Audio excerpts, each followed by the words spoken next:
우리가 오늘 야곱의 생애를 보면 한 야곱의 생애를 3기로 나눠 볼 수 있지 않을까 그렇게 생각을 해봤어요. 제 1기는 육신적인 야곱, 제 2기는 영에 속한 야곱, 제 3기는 신령한 야곱, 그쯤 생각해 볼 수가 있는데, 어머니의 태로부터 야곱은 무엇을 갈망하고 그렇게 취하려고 애쓰면서 형과 뱃속에서부터 다투었을까?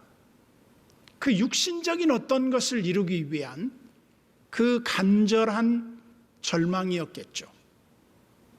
그러면서 야곱은 그가 추구했던 한 가지가 바로 축복의 장자권, 즉 이 땅에서 잘되고 성공하는 것에 대해서 아마 온 관심이 기울어지지 않았을까. 그것은 야곱의 생애이자 우리 육신적인 그리스도인의 모든 성도들의 공통 추구점이 아닐까 그렇게 생각을 합니다. 그러면서 동시에 야곱은 그렇게 이루고자 했던 그 자기의 축복의 결과물을 마침내 이룹니다. 그게 어떻게 가능했느냐? 저는 그 베델에서 하나님의 축복을 받고 아버지 이삭으로부터 받은 절대 장자권, 내가 너와 함께 있어, 내가 어디로 가든지 내가 너를 떠나지 아니하며 내가 너에게 약속한 것을 다 이루기까지 너를 반드시 그 모든 것을 성취하게 하시겠다는 약속이 주어졌습니다. 그러나 그 약속을 받고 떠난 야곱의 생애는 거의 20년 동안 종살이하면서 그는 그야말로 손은 거칠어졌을 것이며 그의 얼굴은 검게 그을렸을 것이고 그는 제대로 잠 한 번 자지 못하는 늘 수고와 고생의 대명사처럼 그렇게 살아야 했던 야곱이었습니다. 그리고 그것이 가시적으로 이루어진 어느 시점엔가 하나님이 밤에 나타나십니다. 그러면서 야곱에게 너 이제 너의 집으로 돌아가라. 아마 하나님은 베델에서 한번 나타나셨고 그 이후에 야곱에게 한 번도 하나님이 나타나신 적이 없어요. 꿈에도 나타나신 적이 없어요. 물론 야곱의 그 부의 형성 과정을 보면 버드나무와 신풍나무와 개풍나무의 겁질을 벗겨서 양들이 물 먹으러 올 때 그것을 양들 앞에 두면 유전변이가 일어나서 그냥 하얀 양이 점박이가 될 수도 있고 그 점박이가 흰 양이 될 수도 있고 또 그것을 조작해서 흰 양이 검은 양으로 바뀌어질 수도 있는 어떤 그 유전자 조작법에 대한 하나님의 특별한 계시가 있었던 건 사실이었죠. 그렇지만 야곱을 하나님께서 만나주시고 그와 함께 하시고 그를 지켜주시는 어떤 증거들이 결코 나타나지 않아요. 그래서 야곱은 자기의 20년 동안 외삼촌 라반의 집의 생애를 뭐라고 표현하느냐면 자지 못하고 먹지 못하고 수고와 고생의 시간이었다. 이런 야곱의 생애를 우리가 지켜보면서 무엇을 생각하게 됩니까?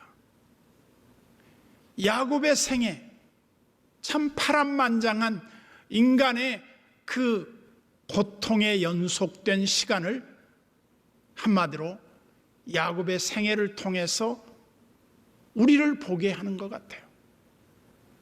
하나님은 참 놀랍습니다.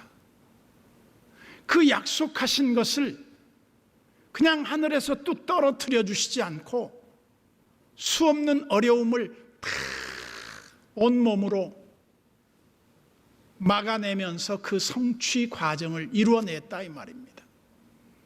그러던 어느 날 하나님께서 야곱에게 너 이곳을 정리하고 이제 내 집으로 돌아가라. 이 말씀을 들었을 때 야곱은 가족 회의를 합니다. 아내들을 모아놓고 아마 그때 자녀들도 같이 있었을 거예요.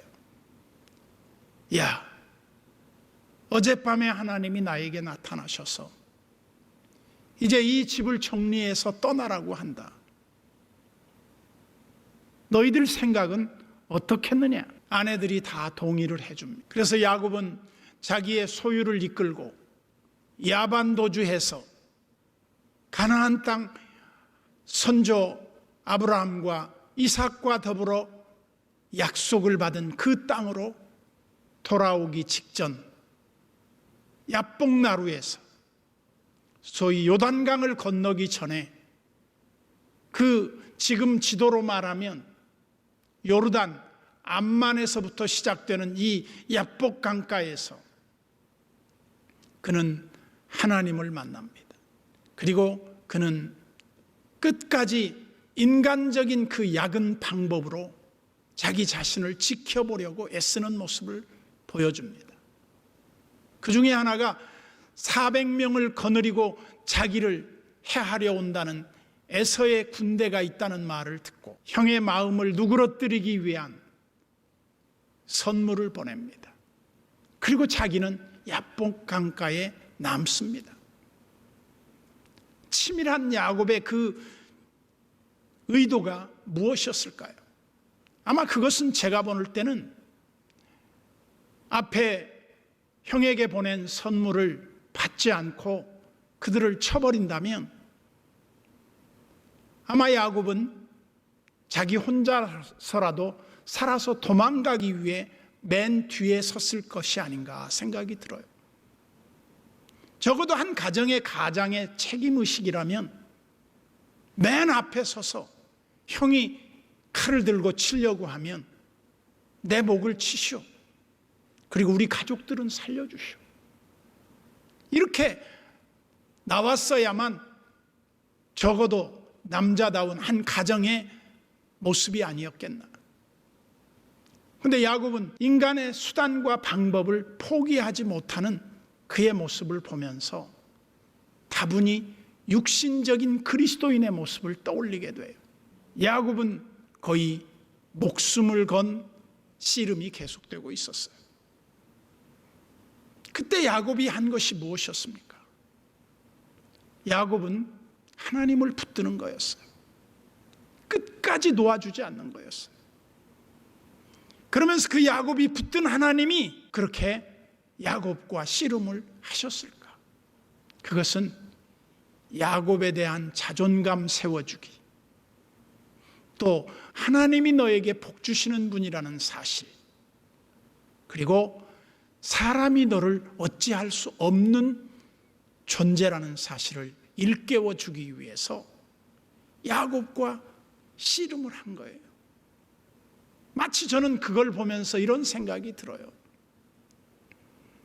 아이들이 막 자라면 아빠와 씨름을 하자 그럽니다.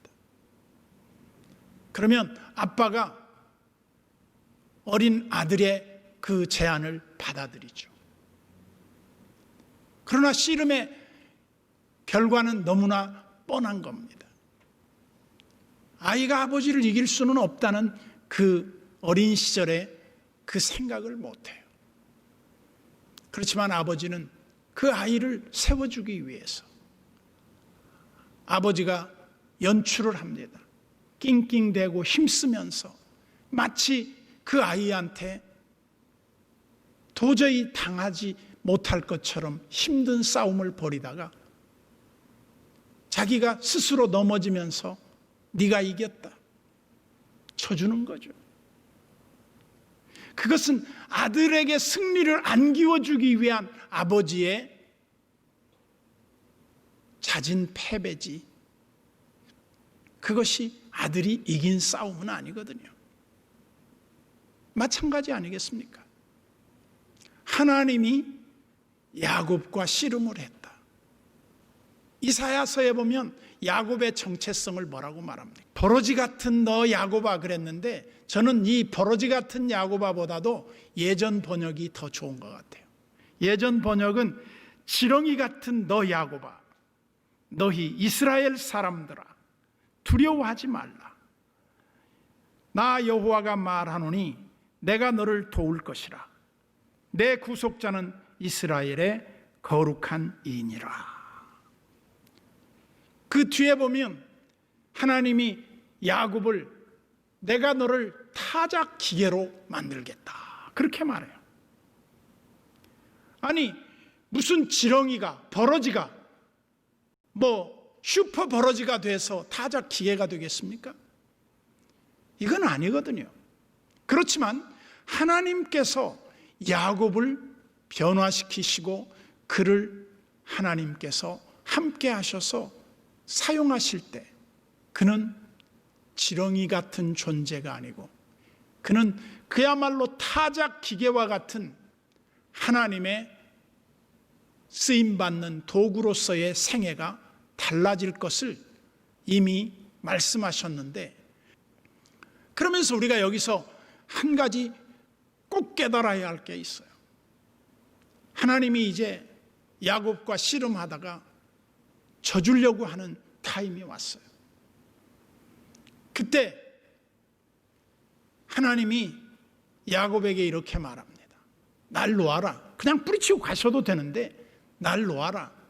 그러니까 야곱이 놓을 수 없습니다. 왜? 나를 축복하기 전에는 내가 당신을 놓아줄 수가 없고, 내가 당신을 구체적으로 알기 전에는 당신을 내가 보내드릴 수 없습니다. 이 말이에요. 절박한 거죠. 그때 야곱이 하나님의 이름을 묻습니다. 당신의 이름이 무엇입니까? 난 누구에게 싸움에서 져본 적이 없는 하나님이야. 이렇게 말해줄 수도 있었겠죠. 그렇지만 하나님이 어떤 분인가를 알게 하기 위해서 하나님이 야곱의 환도뼈를 쳐버렸다 그랬어요. 이제 날이 샜습니다. 그때 야곱은 환도뼈가 이제 어긋났어요. 한마디로 허리와 이 하체를 연결하는 이 뼈가 한마디로 위골이 된 거죠. 야복나루를 건널 때 다리를 절면서 걸어가는 야곱은 만면의 웃음이 가득했을 것이다. 그렇게 묵상이 됐어요. 왜? 하나님이 나 같은 것을 만나주시고 나 같은 것에게 은혜를 주시고, 하나님이 야곱에게 네 이름이 무엇이냐 이렇게 물었을 때 야곱은 대답합니다. 예, 저 사기꾼입니다. 예, 저 협착꾼입니다. 저 도둑놈입니다. 지금까지 남의 다리를 걸어 넘어뜨려 가지고 내 이권을 챙긴 놈입니다. 육신에 속해서 육신대로 살았던 자기 모습의 자백이에요. 맞다, 네 이름이 야곱이다.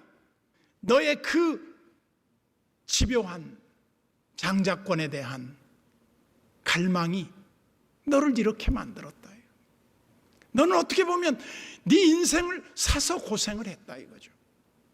그러면서 야곱이 이제 다리를 절면서 만면의 웃음을 띠고 형 앞으로 갑니다. 외경에 보면 야곱이 멀리 서 있는 형에게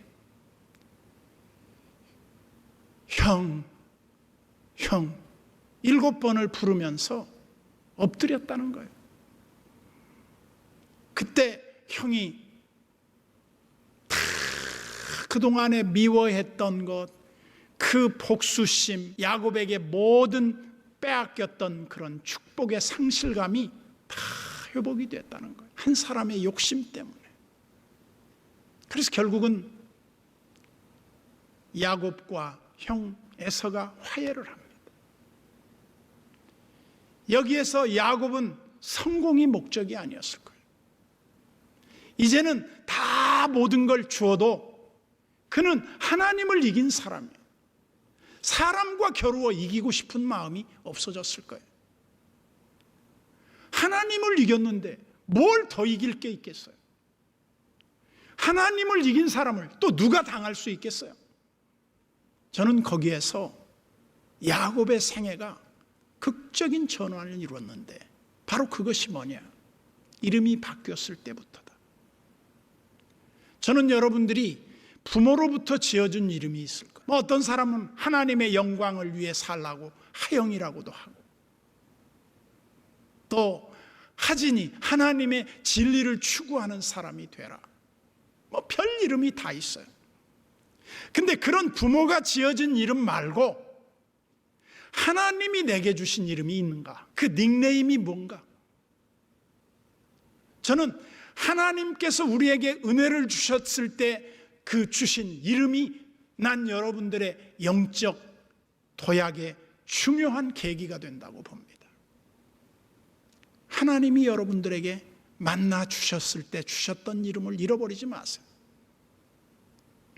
그 이름은 꼭 어떤 이름이 아니라 의미적인 하나님이 나를 이 땅에 두신 목적과 하나님의 그 거룩하신 비전을 나에게 주시면서 만나 주셨던 그때를 떠올려 보라는 겁니다. 그러면 우리는 우리 스스로에 대한 자존감을 다시 한번 깨닫게 될 거예요. 그러면서 저는 여러분들이 어떤 사람이 되어야 마땅할까? 저는 이제 야곱이 처음에 육신적인 그리스도인의 모습을 보여주었다면, 그가 베델에서 하나님을 만나고 나서 자기 신앙의 성장이 시작됐을 거라고 봐요. 그러면서 특별히 라반의 그 지독한 학대와 그 임금 변경 정책에서 야곱은 인격의 그릇이 커졌을 거라고 봐요. 그리고 마지막에 야곱은 이 강가에서 하나님을 만난 이후에 전혀 다른 사람으로 바뀌어져요. 야곱은 그때부터 하나님을 위한 자기 삶을 살기 시작했을 거라고 봐요. 자기 삶이 아니라 하나님을 위한 삶을 살기 시작했다. 그게 바로 뭡니까? 육에 속한 사람이 아니라 이제 영에 속한 사람으로, 신령한 것을 생각하는 사람으로, 하나님의 일을 위해 살아가는 헌신된 사람으로 변모됐을 거라는 것. 자기 거짓말의 대가를 지불하는 그 쓰라림을 다 경험하면서 새로워진 거죠. 그리고 이제 하나님이 너를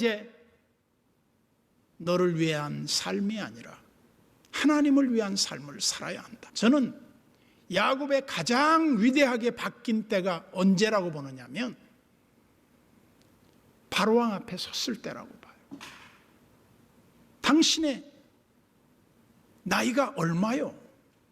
바로왕이 야곱에게 물을 때 내 나그네 세월이 얼마 못 되니 험악한 세월을 보냈습니다.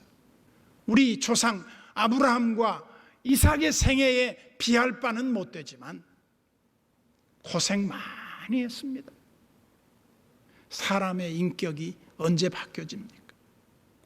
그 고생, 이 세상의 그 광야와 같은 길을 걸어갈 때 인간의 그 참모습이 하나님의 향기를 내는 인간으로 바뀌어지는 과정이라고 봐요. 130세가 됐을 때 야곱은 천리를 내다보는 해안을 갖고 있었어요. 그리고 요셉을 만나서 이제 두 아들 에브라임과 므낫세, 므낫세와 에브라임이죠. 그 둘을 소위 말해서 므낫세를 왼손을 얹고 에브라임이 둘째인데 자기가 오른손을 얹습니다. 그때 어떻게 되는 줄 압니까? 요셉이 아버지 눈이 어두워서 그런 줄 알고 아버님 이게 아니고 이겁니다.